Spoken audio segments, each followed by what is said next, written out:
Right, hi everyone. Welcome again to AuthorStory. I'm Alexander Lim, your host, and for this episode, I'm interviewing Eric Walrabenstein, author of the book Waging Inner Peace: How 5,000 Veterans Use the Ancient Secrets of Yoga and Mindfulness to Reclaim Their Lives from Stress, and How You Can Too. And for those of you following along who are interested, you can go over now to the Amazon link in the description below the video and check out or get a copy of Eric's book. So Eric, welcome to AuthorStory. It's a real honor having you as our guest. Thank you. It's all my pleasure. Oh, cool. So Eric, please tell us a little bit about yourself in the book. What's your background? Well, I started my career, interestingly enough, as an Army officer, and over the last 30 years or so, I wound my way to ending up as an expert in mind-body health, mindfulness, and yoga, of all things. So it seems kind of like at two ends of the spectrum, but the way that it happened, it's logical when I look in the rearview mirror. But look, from the perspective of an Army officer to yoga teacher, a lot of people are a bit confused with it. I can imagine. I mean, yoga isn't exactly one of the skill sets taught in the Army, if I'm not mistaken. It certainly wasn't back in the day, for right, sure. Okay. So how did you get involved in yoga?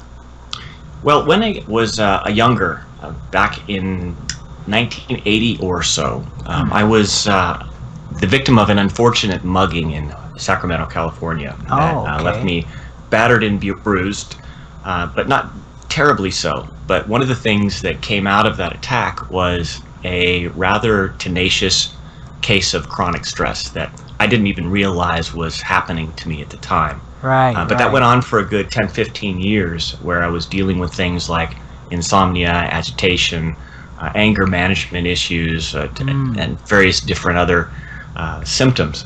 And that was what kind of prompted me to begin to look for solutions to kind of get myself back into a sense of wellness and health. And that led me to things like meditation and mindfulness and ultimately yoga. And that was really the thing that changed the trajectory of my life, if you will.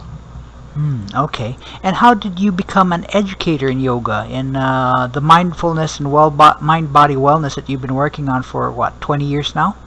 A little bit over 20 years, actually. And it's interesting because when I look back at my career and everything that I've done in every single job I've had, for the most part, is I've always really gravitated towards training and helping people gain greater mastery in whatever field I happen to be in. And so when I started studying the meditation, the mindfulness, the yoga, and I got more and more deeply rooted into those practices and began to feel the results for myself, it was really a natural thing for me to then gravitate towards wanting to share that with others. And so it was shortly after I started practicing these arts, maybe 4 years in or so, that I took my very first yoga teacher training program, and that led to a whole series of other educational ventures. But that's really what started the whole thing.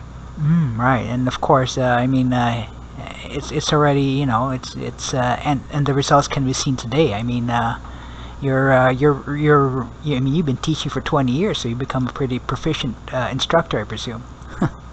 Well, I like to think so anyway. But the thing is that one of the things that I've kind of been led to, for lack of a better term, is really the mental and emotional aspects of these practices much more than the physical. And while that's not so perhaps relevant when we're talking about meditation or mindfulness, because those are very clearly kind of mental or psychological practices, the yoga practice in this world has kind of gotten the reputation of being more of a physically oriented practice, which at its root it isn't. And so what I've been able to do over the number of years that I've been practicing this is to create a system, if you will, that really helps people to understand some of the inner workings of our minds and emotions, particularly as it relates to stress, but beyond that as well, and help them from that perspective using these rather ancient technologies, if you will. Interesting. Okay, cool. So, Eric, let's talk a little bit about the book. It seems essentially to be about how to be peaceful in stressful situations. But for the benefit of our listeners, can you please tell us a little bit more about it?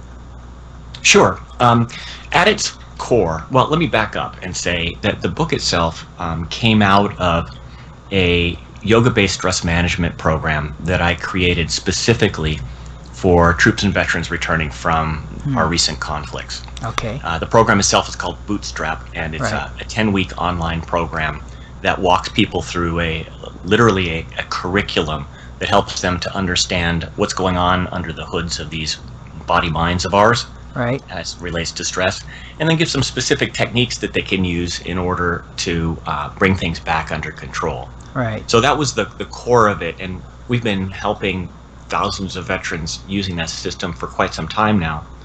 And what we found was that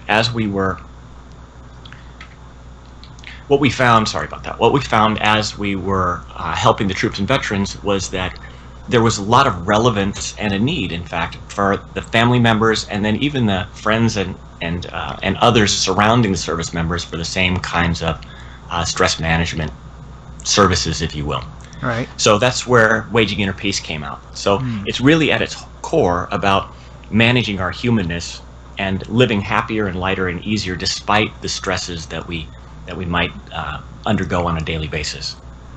Okay. Got that. I got that. Now, Eric, I'm assuming that, since you are a successful yoga instructor, let's face it, I mean, you don't need to write a book. What inspired you to do so?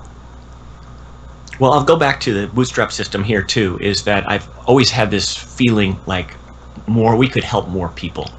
So when I first started helping people with chronic stress conditions, it involved both civilians and military personnel.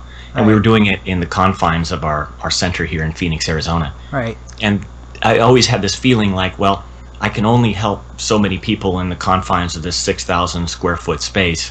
Right. So what can we do to begin to reach out and help the literally hundreds of thousands of others who might not live in proximity to us or any other kind of center where they could get the help they need? Right. So that really made us start kind of scratching our head and thinking about, okay, so how can we essentially bottle what we're doing here on a one-to-one basis with people and push it out into people's homes so that they can get the help that they need? Okay, cool. So it's essentially expanding your reach then, getting the word out, so to speak. Yeah, and helping more and more people, because it comes back to, for me personally, how incredibly transformative I've found these practices in my own life, and how they've helped me to kind of feel more easy, more happy, more productive, and more empowered in my own life, and I just feel really moved to share that with as many people that I can. Right. Okay, cool, fantastic. Okay, got that. Great. So, Eric, let's first talk about stress. I mean, this book's all about dealing with stress. So, I'd like to first talk about stress from a military perspective. I mean, 5,000 veterans, right? Because 5,000 we've helped, yeah. Right. Because it occurs to me, as well as I'm sure a lot of our listeners, that being an actual combat situation is, the stress is hard to beat. I mean, and I'm sure this has been an issue with soldiers since, Alexander the Great and so on. How serious is the issue of stress amongst soldiers and veterans? Well, among the soldiers and veterans, stress is a catastrophic problem, and it wouldn't be an exaggeration to use the word epidemic. Okay. Because the VA and the Department of Defense themselves estimate that somewhere around 20% of all of our troops that have been deployed over the last 10 or 15 years have full-blown post-traumatic stress disorder. Whoa. And then that's just a small portion of the people who are dealing with a whole range of other chronic stress issues that are almost as debilitating. So it's safe to say that there are literally hundreds of thousands, and this is just among our military and veteran population, who are struggling mightily with a whole range of stress conditions, and many of whom are really not getting the help that they need. Right, okay. And would you say that, I mean, it seems to be that it's only really now that people are starting to deal with PTSD and issues like that, whereas before, like I'm thinking back to like World War II, World War One, it wasn't really much of a concern. What was there some sort of a paradigm shift in the way we deal with stress in amongst military personnel? I think that that's a fair characterization for sure. It's interesting because I have a great uncle of mine who has since passed away, but he was a bombardier in a B-17 during World War II. Right. And when I shared with him that I was creating the Bootstrap System, a yoga-based stress management program for troops and veterans, he kind of snickered and said, what do you mean stress management program? All you do is you come back and you drink for 2 years and you get on with it. And that was the way that he processed things back in after World War II. And I think that the good news is that we've gotten considerably more enlightened over the years in terms of recognizing that what used to be called shell shock and a number of other things is a legitimate condition that has come about from the fact that we're really asking too much of the nervous system when we send people into combat. Right. And so as difficult and challenging as the problem is, I think that it's important to recognize that we are at least recognizing that there is a problem, which for a long time, and when I say a long time, you might say centuries, in fact, it's been something that has been to some extent swept under the rug or denied. Right. Okay, I got that. And of course, Bootstrap plays into this new paradigm then. Well, that's certainly our hope anyway. And although we've helped 5,000 people, and at first that sounds like a pretty big number. My hope is that we can help many hundreds of thousands more. The good news is, of course, here that Bootstrap, we're providing it for free. And because it's available in the privacy of one's own home, we're really poised well to help literally anybody who really needs it. Right. Okay. Cool. Okay. So we've been talking about the Bootstrap program. What made you come up with the Bootstrap system? I mean, as it presently exists. Well, it came out of the work of my wellness center here in Phoenix, and back in 2004, 2005, somewhere in there, I began working in very small groups with veterans and service members who were experiencing some level of stress. And for a long time, I've been teaching how to use the techniques of yoga and mindfulness to help bring the nervous system back kind of into a healthy balance for just about anybody. Right. But it was in 2006 that I got a phone call from a student of mine, a longtime student of mine. And she happened to be a mother of a U.S. Marine who had been recently diagnosed with post-traumatic stress and was understandably panicked about the whole situation because as at that time, and still to a large extent these days, a lot of the troops and veterans weren't getting the help they needed, and also meant really oftentimes some devastating consequences for the career of the service member. So she was reaching out to me to see if some of the work that I'd been doing in my center here in Phoenix could be a help to her son Stephen. And that really was the impetus that really got me to thinking about, okay, how can we package this to help people that weren't local to Phoenix and Arizona. Right.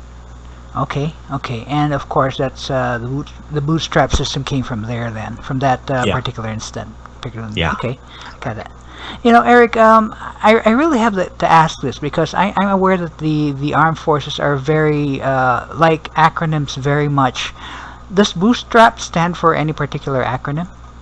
It doesn't stand for an acronym, but it really points to this idea of pulling ourselves up by our bootstraps. And we mean that in the most positive light, in terms of rather than leaning on maybe pharmaceuticals or other people in order to lift us up, what can we do for ourselves that helps to empower us up from the inside out to heal and recover?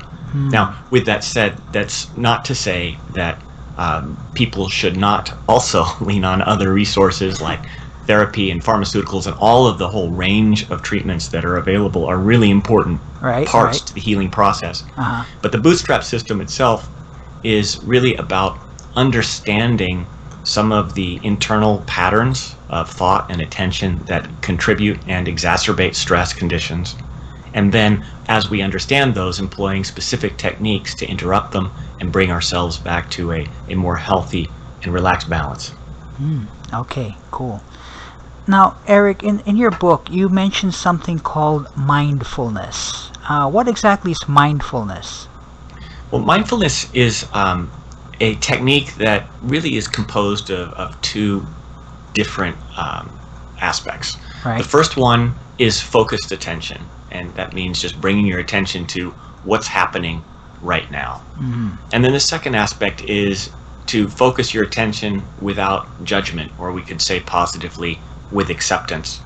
So to make an example, in the moment that I'm sitting in traffic and maybe I'm getting a little bit impatient and irritated and wondering why I took this road and not that road and all of the rest of it, the practice of mindfulness would have us bringing our attention to what's happening in this moment, specifically the sensations of my back leaning against the chair, the sensations of the steering wheel in my hand, the sensations of my breath moving in and out of the body, and then coming into a relationship with what's happening that is free from judgment and free from resistance.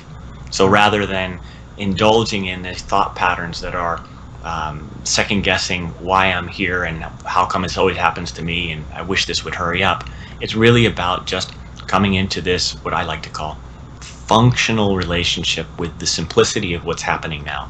And it's a really powerful technique that helps to, again, interrupt some of the largely unexamined patterns and habits that we have of mind that worsen and even create a good portion of our stress. Right, okay. Now, before anything else, I like to acknowledge that we've been talking about stress as if it were a bad thing, but is stress entirely bad for us? Well, I like to think of stress as existing on a spectrum. Okay. And at the very beginning of that spectrum is something that's called eustress. That's eustress. And eustress is actually good stress, and it helps us grow. So if you think about the stress of learning, that stresses our cognitive abilities, and it actually helps us to become smarter and better able to think through things, et cetera, et cetera, et cetera. And the same thing when we go into the gym, you're stressing your muscles. Or That's even true. when you get a cold, you're stressing your immune system, which actually helps it to better protect you over the long haul. If we get too much stress, however, it turns from eustress to distress. And distress is when the system begins to get overwhelmed. And the more overwhelmed it gets, of course, the more problematic that stress becomes. And at the far end of the spectrum, all the way on the opposite end of the spectrum from eustress, is something called post-traumatic stress disorder, which is kind of the granddaddy of stress conditions, in which we're really stuck in a fight, flight, or freeze mechanism, which brings a whole host of debilitating symptoms like anger, insomnia, inability to concentrate, and then that leads to also various physiological things, which could lead to high blood pressure and heart disease and a whole host of other conditions. So the stress itself isn't necessarily a bad thing. It really depends on the doses that we're getting in terms of how injurious or helpful it is to the organism. Okay, I got that. So, yeah, okay, got that. So stress definitely, it's not entirely bad. It's just the severity, the dosage then that can adversely affect someone. Right, and the other part of the dosage equation, if you will, is that the way in which we respond to the external stressor really plays a very large part in terms of the stress on the system. So we all know people, for instance, who are kind of like nothing really seems to faze them, and everything that happens is just like water off a duck's back. Right. Get auto accidents, no big deal. They get laid off, no big deal. I'll take care of it. Everything happens for the best. These are people who have a fairly highly developed ability to, I don't want to say manage stress, but to interact with their world in a way that doesn't create unnecessary stress. And then on the other hand, we also know people like this, and are people who every little thing seems to throw them into a tailspin. Right, right. Exact same external circumstances, but it's a different way of relating to those circumstances that gives rise to the level of stress. So when we talk about the amount of stress or the dosage of stress we're having in our life, it's not just about the external circumstances or what we're being exposed to, but it is to a very large degree also about the way that we have come to, or learned, it's probably a good way to say it, learned to respond to those circumstances that plays a role. Right, okay, cool. Okay, interesting. Now, this book isn't just meant for military folks, military veterans and stuff like that. I mean, this book also speaks to the average Joe who has not enlisted, never been in the line of fire, but they're experiencing a lot of stress in their lives. Why do you please go ahead. Well, I was just going to say that the Bootstrap system, as I mentioned, was originally created for the troops and veterans. And the impetus of the writing of the book was really spurred by the fact that there seemed to be not only a need but an appetite for this system beyond the military audience. Right. So with the 5,000 or so folks in the service that we've helped, what we saw rather early on was that their family members and friends began to avail themselves of the system as well, because they saw such significant transformation happening with their loved ones that were in the program. And so what we wanted to do was to take that same program and then package it in such a way that it would be relevant and helpful to a much wider audience, to your point, even to folks who never even set foot in the military, or even had stress conditions, or not even stress conditions, but were just dealing with the day in, day out grind of life that could use a little bit of help in living a little bit lighter and happier. Yeah, cool. All right, got that. So Eric, can you just give us a case study of someone who was really affected by stress and who was able to turn his life around essentially by using the bootstrap technique?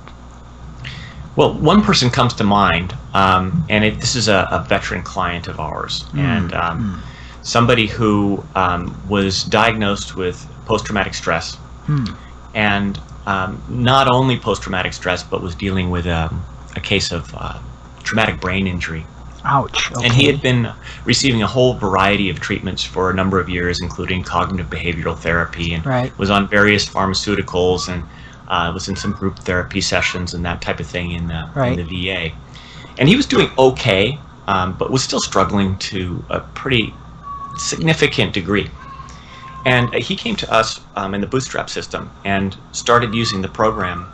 And within 4 weeks, he shared with me that he went back to his therapist at the VA, and the therapist, almost as soon as he sat down, looked at him and said, "What have you been doing?"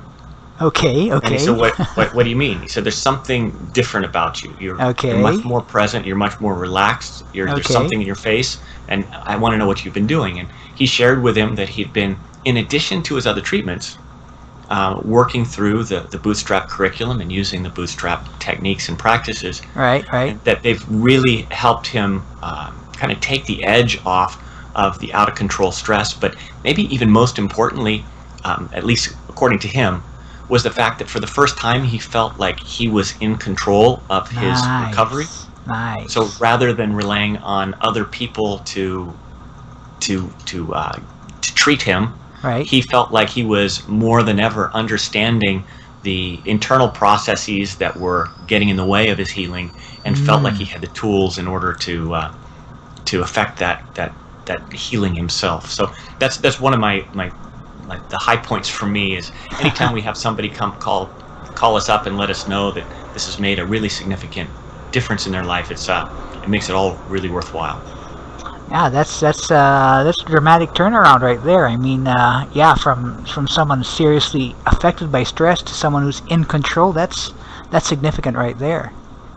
Indeed, yeah. Yeah. So Eric, let's say you meet up with someone who is, really stressed out. I mean, I'm sure you've had clients like these before. Stressed out to the point it's really affecting the quality of his life. But you had only enough time to tell him or her one thing, the most important thing about the stress itself or about finding inner peace. what is that one thing that you would tell that person? Well, I think the most important thing is the first thing. And the first thing is that we need to recognize that the greatest source of stress is derived from inside of us, not from outside of us. Okay. Specifically, that the way that I have learned to respond to my circumstances plays the biggest role in whether or not those circumstances are creating significant stress for me. The trouble is that most of us have come to blame our stress on our outside world. My job is stressful, my spouse and relationship is stressful, my health situation is stressful. We tell ourselves. But the truth of the matter is that if you look around, there are people in the same circumstances that we are that aren't stressed out about it. Okay. Or maybe even more instructive is the fact that some days I can be sitting in traffic and be stressed out of my mind, and the other days I can be in the exact same circumstance and completely relaxed. So if it was coming from the traffic or from the relationship or from the job, it would mean that it would be stressful for me every single time in equal measure, but it's not. Right. So we need to first stop looking and blaming our external circumstances for the stress reaction and begin to get curious about what's happening in our internal worlds with our minds and our attention that is exacerbating the stress response and making things that need not be stressful feel more stressful, or something I call creating optional stress. So that realization is really, for me, the linchpin that gets people oriented towards being interested in, okay, so what are the things that I can do for myself internally that's going to help me become, the big watchword in the so-called industry is be more resilient to my circumstances. So that's the first step for me, and the biggest step, because without that we continue in this role of trying to cure our stress by trying to manage our external worlds, which is it's an uphill battle at best. Oh yeah. Oh yeah, for sure. Okay, now Eric, authors who write nonfiction books, they sometimes go on a journey as they do so. Like, they thought one way about one thing before they start the book, and then after they're done, they think another way about that same thing. Has just working on this book done that for you? Have you gone on a journey of any sort while you were writing this book out?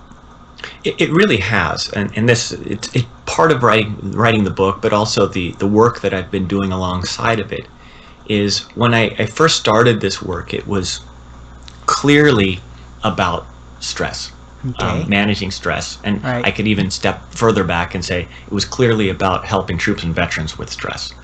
Then it began to be about, okay, helping anybody with chronic stress conditions, from whether it's from a car accident, a sexual assault, or from the military. Then from there it became clear it was really about everybody, because everybody is struggling with stress to some degree. Really interesting statistic, and when I first came across this statistic, I actually had to double check it because I didn't believe it. The Centers for Disease Control estimate that 90% of all primary care physician visits are related to stress. 90%. Wow. And it's because it sounds ridiculous, because when we go to the doctor, we're not saying, "Hey doctor, I'm stressed out." But the fact of the matter is that because stress so directly affects the nervous system, and the nervous system is the chief communications center for every other part of our bodies and minds, it has this really, really profound effect on every other part of our health. So some of these realizations helped me to understand that not only was this about chronic stress, but everyday stress. And then the culmination of this so-called journey is the fact that stress isn't really about stress, it's about managing our humanness. It's about how do I come into a functional relationship not only with my world, but with my thoughts and emotions, one that doesn't create optional suffering, but one that allows me to be more upright, calm, and peaceful, no matter how my humanness shows up. And so that's it at the core. And I say this pretty early in the book, that Waging Inner Peace, while it started out as a yoga-based stress management program, it's really about us understanding and managing our humanness in a way that helps us all to live a little bit happier, a little bit lighter, with better relationships, more productivity, and the rest of it. Cool. Fantastic. Fantastic. That's a great journey right there. Yeah, thanks. Okay, okay, Eric. In the last minute or so of this interview, are there any last words of wisdom you'd like to share to inspire listeners? Could be about anything. Well, I think that, tagging off of the most important realization in terms of getting a handle on our stress, and maybe even said better, promoting our own wellness, mental, emotional, and physical, is this idea that not only is there something inside of us that we can do in order to live happier and lighter and better, but also that when we look at what we do for ourselves on a daily basis on the physical level, we take care of this body a lot. We try to eat the right foods, we do exercises, we brush our teeth and all of those types of things. Right. But we do very little in terms of preventive maintenance for our mental and emotional selves. So it's really kind of funny because I, of course, have a very strong meditation practice and mindfulness practices and things like that, but it wasn't always that way. Okay. And when I've always been taught that every morning, whether I want to or not, I really should brush my teeth. Right. And I think we all there. Sometimes I don't feel like brushing my teeth, but I brush my teeth because I know that good dental hygiene is going to help improve my life. Right, right. But the thing that we forget is not only dental hygiene important, but also mental hygiene is important. And just as we spend the time and effort to take care of our physical selves, it's important too that we have certain habits and things that we do for our mental and emotional selves that helps us to grow and to stay healthy there as well. And and that's, I think that's something that's kind of off the radar for an awful lot of us. Right. Okay, I got that. Cool. So definitely more than just the physical, it's also the other things as well. The mental stuff, the mental stuff, psychological stuff as well, to maintain wellness. For sure, and simple things. I mean, just sitting down quietly and focusing on your breath for 5 minutes in the morning before you start your day. Right. Things like that can make it sounds silly, but if you do it regularly, you'd be amazed at how much more clarity and ease it brings to your days and the rest of your life. Cool, fantastic, cool. Okay then, so in closing, the book is Waging Inner Peace: How 5,000 Veterans Used the Ancient Secrets of Yoga and Mindfulness to Reclaim Their Lives from Stress, and How You Can Too. The author is our guest, Eric Walrabenstein. And you can get his book at his website at bootstrapusa.com. That's bootstrapusa, all run together, one word, .com, and also on Amazon. So Eric, thank you very much for your time. Thank you very much for being an Author Story. It was a real privilege to have you as our guest. It's my absolute pleasure. Thank you. You're welcome. Of course, for those of you listening, if you want to get Eric's book, Waging Inner Peace, you can get it right now by going to the Amazon link in the description below the video. And if you'd like to follow our author interviews on YouTube, I invite you to subscribe to our channel. So bye for now, but I'll be back on our Author Story weekly interviews with another inspiring author.